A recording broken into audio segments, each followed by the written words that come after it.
An organization that helps survivors of abuse says Austin's latest city budget cuts will leave many survivors without support. Safe Alliance expects funding reductions to impact services for nearly 350 survivors this year.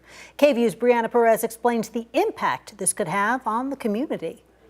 Costs just shift, right? The question is who gets hurt and by how much as we shift those costs. Organizations are grappling with funding gaps after the city of Austin announced significant cuts to social services contracts. That funding ends up going to a number of programs, and that means that across the board, for children, for survivors of sexual violence, for survivors of sex trafficking, for survivors of domestic violence, right, they have less entry points for help. Pierre Barastain, CEO of Safe Alliance, says the nonprofit offers more than 20 programs, from safe shelter to housing stability and support groups.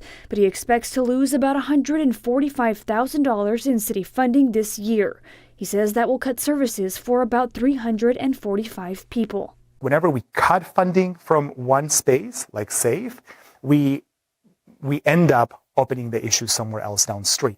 So when you close shelters and housing, you open jails and ERs much wider. The revised budget comes after voters rejected Proposition Q, which would have permanently increased Austin's property tax rate and generated about $110 million a year. In a statement, City Manager T.C. Broadnex called the move a difficult decision, saying the failure of Proposition Q showed city government cannot be all things to all people. Barastain says the impact of this cut will be felt deeply across the community. You're not just losing $145,000 for us as an organization.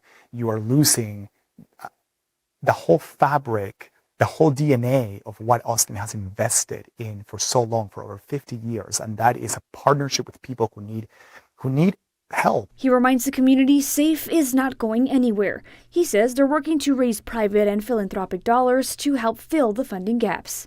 In Austin, Brianna Perez, KVUE News.